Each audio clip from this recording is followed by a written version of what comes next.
Hi friends, welcome to Shamees kitchen. എല്ലാവർക്കും സുഖമാണല്ലോ. ഇന്നത്തെ നമ്മുടെ സ്പെഷ്യൽ എന്ന് പറയുന്നത് വളരെ രുചികരമായിട്ട് ചോറിൻ്റെ കൂടെയോ ചപ്പാത്തിയുടെ കൂടെ ദോശയുടെ കൂടെ എന്തിൻ്റെ കൂടെ നല്ല ബെസ്റ്റ് കോമ്പിനേഷനായിട്ട് നമുക്ക് തയ്യാറാക്കി എടുക്കാൻ പറ്റുന്ന നല്ലൊരു മുട്ടക്കറിയുടെ റെസിപ്പിയാണ് കേട്ടോ. അപ്പോൾ ഇതിൻ്റെ ഡീറ്റെയിൽസ് ഒന്നും മിസ്സാകാതിരിക്കാൻ വേണ്ടിയിട്ട് എല്ലാവരും ഒന്നും സ്കിപ്പ് ചെയ്യാതെ കണ്ടേക്കണം. കൂടെ തന്നെ ഈ വീഡിയോ ഒന്ന് ലൈക്ക് ചെയ്യാനും നമ്മുടെ ഷമീസ് കിച്ചൻ ചാനൽ ഇതുവരെയും സബ്സ്ക്രൈബ് ചെയ്യാത്തവരാണെന്നുണ്ടെങ്കിൽ പ്ലീസ് ഒന്ന് സബ്സ്ക്രൈബ് കൂടി ചെയ്തേക്കണേ. എന്നാൽ ശരി, നമുക്ക് വേഗം തന്നെ റെസിപ്പിയിലേക്ക് പോകാം. ആദ്യം നമുക്ക് ഒരു കടായിലേക്ക് ഒരു 2 ടേബിൾ സ്പൂൺ അളവിൽ എണ്ണ ചേർത്ത് കൊടുക്കാം. വെളിച്ചെണ്ണയാണ് ചേർത്ത് കൊടുക്കുന്നത്.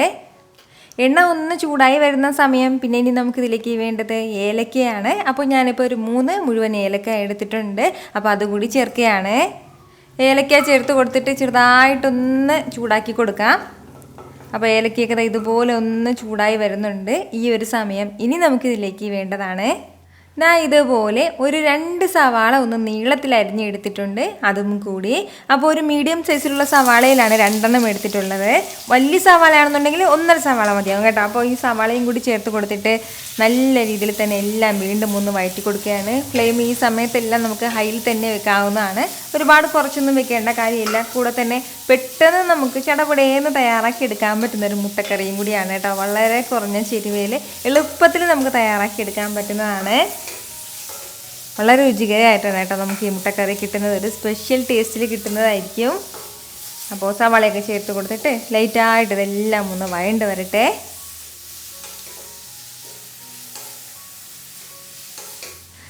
ഇപ്പോൾ നമ്മുടെ ഈ സവാള എല്ലാം ചെറിയ രീതിയിലൊന്ന് വഴണ്ട് തുടങ്ങിയിട്ടുണ്ട്. അതിൻ്റെ കളറെല്ലാം ഒന്ന് ലൈറ്റായിട്ടൊന്ന് മാറി തുടങ്ങിയാണ്. അപ്പോൾ ഈ ഒരു സമയം ആകുമ്പോഴത്തേക്കും ഇനി നമുക്കിതിലേക്ക് വേണ്ടതാണ് ഇതുപോലെ 1 ടേബിൾ സ്പൂൺ അളവിൽ ഇഞ്ചി വെളുത്തുള്ളി പേസ്റ്റും കൂടി. അതുപോലെ തന്നെ ഒരേ ഒരു പച്ചമുളകും കൂടി നമുക്ക് ആവശ്യമായിട്ടുണ്ട്. കൂടുതൽ പച്ചമുളക് ചേർക്കേണ്ട ആവശ്യമില്ല, കാരണം നമ്മളിതിലേക്ക് എരിവിനായിട്ട് മുളക് പൊടിയാണ് കൂടുതലായിട്ടും ചേർക്കുന്നത്. അപ്പോൾ പച്ചമുളകും നമ്മുടെ ഇഞ്ചി വെളുത്തുള്ളി പേസ്റ്റും കൂടി ചേർത്ത് കൊടുത്തിട്ട് വീണ്ടും ഒന്ന് വഴറ്റി കൊടുക്കുകയാണ്. ആ ഇഞ്ചി വെളുത്തുള്ളിയുടെയൊക്കെ ആ ഒരു പച്ചമണം മാറുന്നവരെ മാത്രം ഒന്ന് വഴറ്റി കൊടുത്താൽ മതിയാവും. ഫ്ലെയിം ഈ സമയത്ത് ഞാനിപ്പോൾ മീഡിയത്തിലാണ് വെച്ച് കൊടുത്തിട്ടുള്ളത്.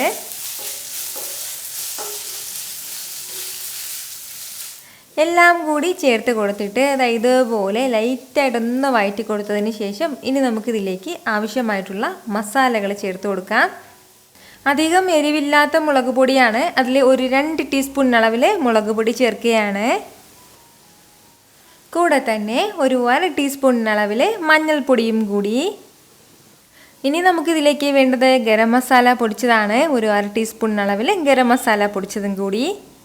അപ്പോൾ ഇത് ഇത്രയും ചേർത്ത് കൊടുത്തിട്ട് വീണ്ടും ചെറുതായിട്ട് ഒന്ന് വഴറ്റി കൊടുക്കാം. ഈ മസാലയുടെയൊക്കെ ആ ഒരു പച്ചമണം മാറുന്നത് വരെ മാത്രം ലൈറ്റായിട്ട് ഒരു 30 സെക്കൻഡ് ഒന്ന് വഴറ്റി കൊടുത്താൽ മതിയാവും. ഇപ്പോൾ നമ്മുടെ ഈ മസാല എല്ലാം നല്ലതുപോലെ ഒന്ന് ചൂടായി വന്നിട്ടുണ്ട്. അതിൻ്റെ ആ ഒരു പച്ചമണമൊക്കെ ഒന്ന് മാറിക്കഴിഞ്ഞാൽ പിന്നെ ഇനി നമുക്കിതിലേക്ക് വേണ്ടത് ഒരു മീഡിയം സൈസിലൊരു തക്കാളി ചെറുതായിട്ടൊന്ന് അരിഞ്ഞെടുത്തിട്ടുണ്ട്. ആ തക്കാളി കൂടി ചേർക്കാം. തക്കാളിയും ചേർത്തിട്ട് വീണ്ടും ഒന്ന് മിക്സ് ചെയ്ത് കൊടുക്കുകയാണ്. ഇതുപോലെ തക്കാളി എല്ലാം ഒന്ന് വെന്തുടഞ്ഞു കഴിഞ്ഞാൽ ഇനി നമുക്കിതിലേക്ക് വേണ്ടതാണ് ഒരു മിക്സിയുടെ ജാറിലേക്ക് ഇതുപോലെ ഒരു 3 ടേബിൾ സ്പൂൺ അളവിൽ മാത്രം ഞാനിപ്പോൾ ചിരകിയ തേങ്ങ എടുത്തിട്ടുണ്ട്. ഒരുപാടൊന്നും വേണ്ട, വളരെ കുറച്ച് മാത്രം മതിയാവും. കൂടെ തന്നെ പിന്നെ ഇനി നമുക്കിതിലേക്ക് വേണ്ടത് ഇതുപോലെ ഒരു 6-7 അണ്ടിപ്പരിപ്പ് കൂടി നമുക്ക് ആവശ്യമായിട്ടുണ്ട്. അതും കൂടി ചേർക്കാം. ഇനി നമുക്കിതിലേക്ക് വേണ്ടത് പെരുംജീരകമാണ്. ഒരു 1 ടീസ്പൂൺ അളവിൽ മുഴുവൻ പെരുംജീരകം കൂടി. അതുപോലെ തന്നെ ഒരു 1 ടീസ്പൂൺ അളവിൽ മുഴുവൻ കുരുമുളകും കൂടി ചേർത്ത് കൊടുത്തിട്ട് ഇതിലേക്ക് ഒരു അല്പം വെള്ളം കൂടി ചേർത്തിട്ട് നല്ലതുപോലെ സ്മൂത്തായിട്ട് ഒന്ന് അരച്ചെടുത്തിട്ട് വരാം. ഇതുപോലെ നല്ല സ്മൂത്തായിട്ടൊന്ന് അരച്ചെടുത്തിട്ടുണ്ട്. അപ്പോൾ ഈ തേങ്ങാക്കൂട്ട് കൂടി നമുക്കിതിലേക്ക് ഒന്ന് ചേർത്ത് കൊടുക്കാം. കൂടെ തന്നെ ഈ ജാറിലേക്ക് ഒരു അല്പം വെള്ളം കൂടി ചേർത്തിട്ട് അതും കൂടി. ഇനി ഇതെല്ലാം നന്നായിട്ട് തന്നെ നമുക്കൊന്ന് മിക്സ് ചെയ്ത് കൊടുക്കാം. നമുക്ക് ആവശ്യമായിട്ടുള്ള ഗ്രേവിക്ക് അനുസരിച്ചിട്ടുള്ള വെള്ളം ചേർക്കാവുന്നതാണ്.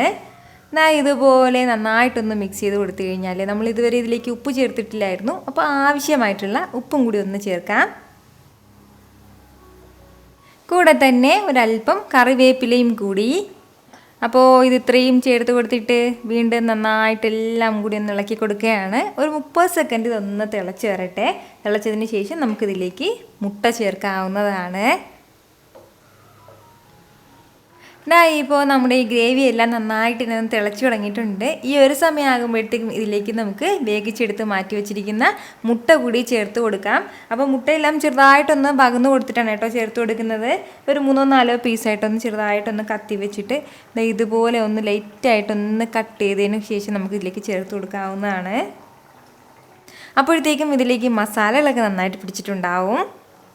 മുട്ടയും ചേർത്ത് കൊടുത്തിട്ട് വീണ്ടും നല്ലതുപോലെ ഇതെല്ലാം കൂടി ഒന്ന് ഇളക്കി യോജിപ്പിച്ച് കൊടുക്കാം.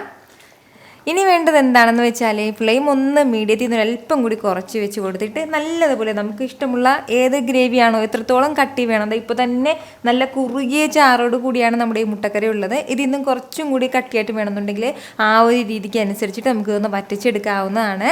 അപ്പോൾ ഞാനിപ്പോൾ 2-3 മിനിറ്റ് ഒന്ന് തിളപ്പിക്കുകയാണ്. അത്രയും സമയം കൊണ്ട് നല്ലതുപോലെ കുറുകിയിട്ടുണ്ടാവും നമ്മുടെ ഗ്രേവി എല്ലാം. അതുപോലെ തന്നെ ഈ മസാല കൂട്ടെല്ലാം മുട്ടയിലും പിടിച്ചിട്ടുണ്ടാവും. എന്നാൽ ശരി, കുറച്ച് സമയം കൂടി ഒന്ന് തിളക്കട്ടെ.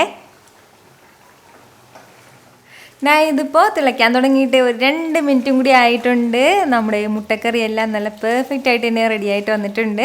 നല്ലതുപോലെ നല്ല കുറുകിയ ചാറോട് കൂടി ഈ ഒരു രീതിക്കാനുള്ളത് ഒരു പ്രത്യേക ടേസ്റ്റിലാണ് കേട്ടോ നമ്മുടെ ഈ മുട്ടക്കറി കിട്ടുന്നത്. അപ്പോൾ ഇനി നമുക്ക് ലാസ്റ്റിൽ ചേർത്ത് കൊടുക്കേണ്ടത് ഒരല്പം മല്ലിയിലയും കൂടിയാണ്. ഫൈനലി ഇതുപോലെ മല്ലിയിലയും കൂടി ചേർത്ത് കൊടുത്തിട്ട് പിന്നെ നമുക്ക് ഫ്ലെയിം ഒന്ന് ഓഫ് ചെയ്യാവുന്നതാണ്. ഇനി എല്ലാം കൂടി ഒന്ന് യോജിപ്പിച്ച് കൊടുത്തതിന് ശേഷം നല്ല ചൂടോടുകൂടി തന്നെ നമുക്കൊന്ന് സെർവ് ചെയ്യാവുന്നതാണ് കേട്ടോ. അപ്പോൾ നിങ്ങൾക്കിത് കാണുമ്പോൾ എത്രത്തോളം ടേസ്റ്റി ആയിട്ട് തോന്നുന്നു അതിനേക്കാളും ടേസ്റ്റാണ് കേട്ടോ ഇത് കഴിക്കാനായിട്ട്. ഉറപ്പായിട്ടും അടുത്ത പ്രാവശ്യം മുട്ടക്കറിയൊക്കെ വീട്ടിൽ തയ്യാറാക്കി നോക്കുന്ന സമയത്ത് ഈ ഒരു രീതിക്ക് നിങ്ങളൊന്ന് ട്രൈ ചെയ്ത് നോക്കിയേക്കണം. നിങ്ങൾക്ക് നന്നായിട്ട് ഇഷ്ടമാവും. ഞാൻ പറഞ്ഞതുപോലെ ചോറിൻ്റെ കൂടെയോ ചപ്പാത്തിയുടെയോ അപ്പത്തിൻ്റെ കൂടെയും ദോശയുടെയും എന്തിൻ്റെ കൂടെ വേണമെങ്കിലും ഇടിയപ്പത്തിൻ്റെ കൂടെയൊക്കെ നല്ല ബെസ്റ്റ് കോമ്പിനേഷനാണ് കേട്ടോ. ഉറപ്പായിട്ടും ട്രൈ ചെയ്തിട്ട് നിങ്ങളുടെ ഫീഡ്ബാക്ക് എനിക്കൊന്ന് മറക്കാതെ ഒന്ന് അറിയിച്ചേക്കണം. കാരണം നിങ്ങളുടെ ഫീഡ്ബാക്ക് കാണുമ്പോഴായിരിക്കും അത് മറ്റുള്ളവർക്കും തയ്യാറാക്കി നോക്കണം എന്നുള്ളൊരു പ്രചോദനം ഉണ്ടാകുന്നത്. അപ്പോൾ ഈ വീഡിയോ ഇഷ്ടമായാൽ ഇതൊന്ന് ലൈക്ക് ചെയ്യാനും കൂടെ തന്നെ നിങ്ങളുടെ ഫ്രണ്ട്സിനും ഫാമിലിക്കും എല്ലാവർക്കും ഇതൊന്ന് ഷെയർ കൂടി ചെയ്ത് കൊടുത്തേക്കണം. ഇതുപോലുള്ള റെസിപ്പിക്ക് വേണ്ടിയിട്ട് ഷമീസ് കിച്ചൻ ചാനൽ ഫോളോ ചെയ്യാനും സബ്സ്ക്രൈബ് ചെയ്യാനും ആരും മറക്കരുത്.